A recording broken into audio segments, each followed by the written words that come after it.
Yes, we're in. Oh my We're God, in. it's a premiere for me. I'm live on TikTok. Welcome to TikTok. The hero of my daughter now. Welcome to the age of TikTok. Thank you. Arrived. Good evening, everybody. Mbrëma të gjithëve. Sot live-in do e bëjmë në mbrëma Dori. Sot live-in do e bëjmë në anglisht, pasi Kristine është rritur në Gjermani dhe nuk e flet fort mirë shqipen. Nëse keni nevojë për përkthyes, çfarë them unë, thuri Dori t'ju përkthej. Përshëndetje Gango, si e kalove. Dori mund të kalosh tek nëse kam një moderator këtu, a mund të kaloj dikush tek Oda Lirës të moderoj live-in e Kristinës, se kemi hyrë me host. Po mundohesha të bëja me guest, që të hysh duke kjo ime, po s'po më dilte emri jot, nuk e di pse. E lem kështu është okay, edhe kështu është okay. Atëherë jemi mbrëma të gjithëve. Roma. Mi mbrëma, mirë se erdhe në emisionin tim Besa Burrneshe. Çdo të mërkur në mbrëmje ne dalim live me një të ftuar special dhe sot kemi të ftuar drejtore, producenten e filmit Shtepi me Z, Kristine Nrecaj. Nrecaj, pa D. Po, Nrecaj. Padi. Nrecaj. That's that. Okay, Nrecaj. So I get it right as well. Perfect. Kristine, you are responsible for the greatest docu-movie I have ever seen. Oh, thank you. In a good way. Responsible in a good way. House with a Voice for me was so many things, so many things. I have never felt so touched, so inspired. I've never felt so. It was a really good. I can't find the words to exactly describe it, because this movie, whether it's cinematography, whether it is the characters that we talk about, whether it is the lives that we cover, it is done so beautifully, so beautifully. It's literally a work of art, first of all. And secondly, it's a really necessary research project into a subject that has been part of Albanian culture and our tradition for centuries, literally. And so very little is known about it. So today, Kristine, who is a director of the movie House with a Voice, the docu-movie that we are showing in March, on the 8th of March, on Women's Day, we're going to ask her some questions. Nëse ju keni ndonjë pyetje për Kristinën, e cila është producentja e filmit Shtepi me Z, ju lutem na bëni këtu në chat. Kristine, në radh parë, desha të pyes si të lindi ideja, pse? Why particularly this project? How did it come to life? How did it happen? Well, actually, first of all, I had a great aunt who was a Burrneshe. So my grandparents, they come from the Mirdita region. And she had a brother. I mean, my grandfather was her brother, but she didn't want to get married. I mean, even she was engaged, and then she resolved the engagement, and then she decided to stay at home and become a Burrneshe. I've never met her, but I heard many stories about her. That was one thing which was always was haunting for me. And then the second thing was I grew up, maybe you too, with the term, I think every Albanian girl more or less grew up with the term Burrneshe. Someone says to you, oh, Burrneshe. And then you feel that it's something special and it's different. And so I grew up with that concept. And before I started the documentary, I was working on a fiction project about a Burrneshe who comes to Germany because she wants to avenge her brother's blood. So I was starting to write the script, and then I started to do the research. And then Birte, my German colleague, came to me. She saw an exhibition in Germany about Burrneshes, and she was so fascinated. So we decided to do a journey, and to go to Albania and to see how many Burrneshes are there still alive, where do they live, and starting the research. And then it just grew, the project, more and more over time, very organically. And we started 2015. Oh, that's a long time ago. Long time ago. And the thing was that At the beginning, it was very hard to get financing for that project. And finally, we made it, but just with German Film Fund. There was no foreign film fund participating. But at the beginning, we got a lot of no's. People found it interesting, never heard of it, but at the same time, they thought it's too specific, would go to cinema, because we always wanted to do a movie for cinema, for the big screen. So people would say, who would go to the cinema, it's too specific. But then we did a trailer, and then we got funding step by step, and then Me Too came. The whole gender debate became bigger. Yeah.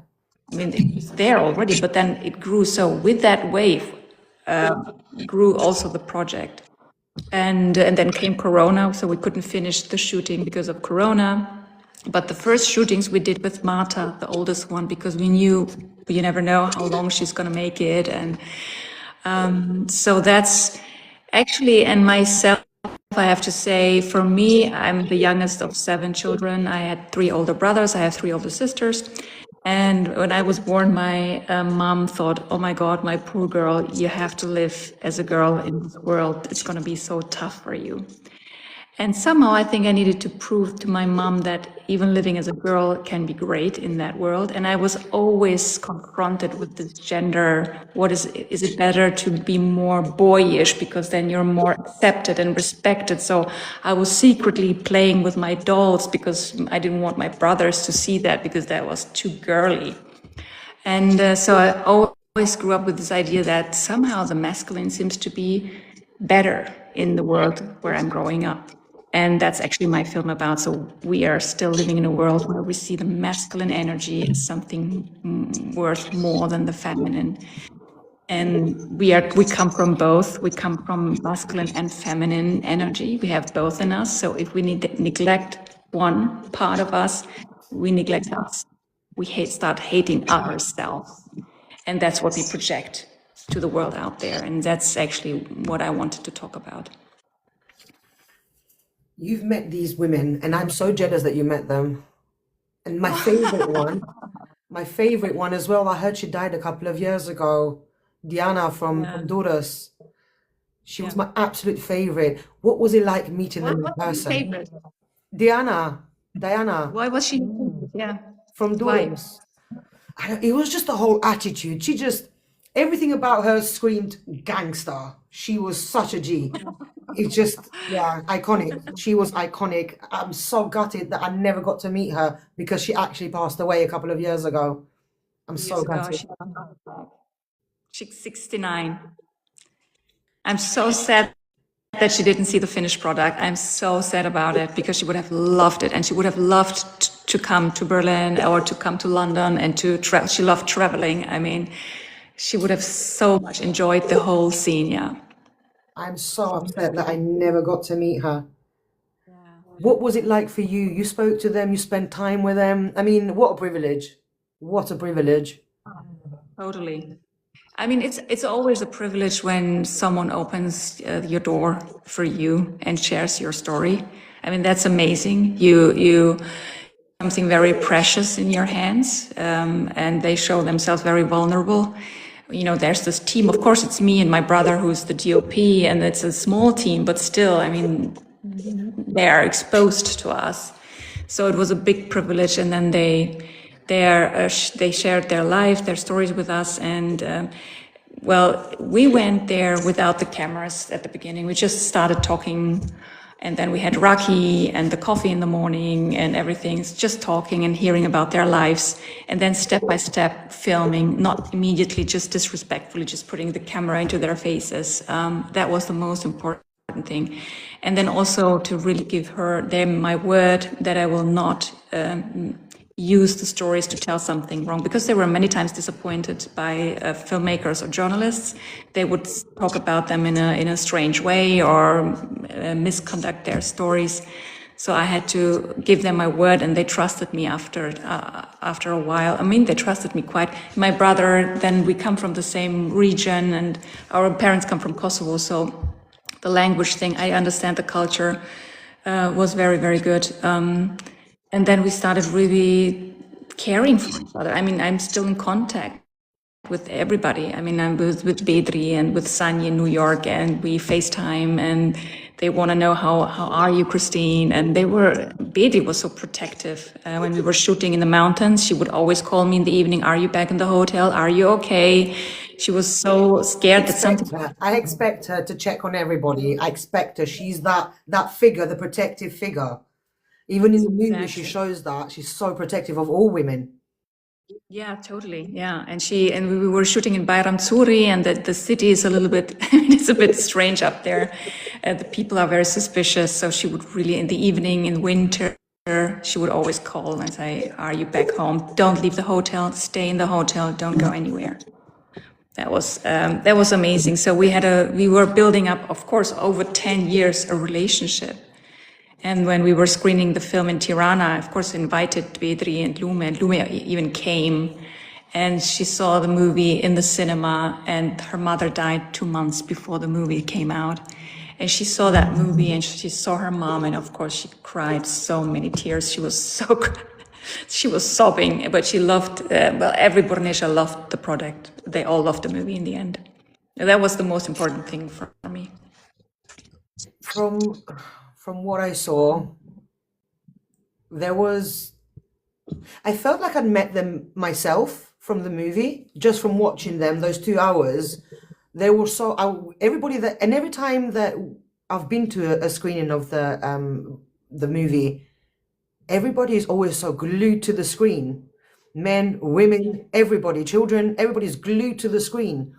It is so beautifully made, and the stories are told in a way that you really do feel like you're meeting them, like you're sitting down and talking to them, and you feel like you're in the movie with them. Yeah, that's great. I've heard a lot of questions, and there's a lot of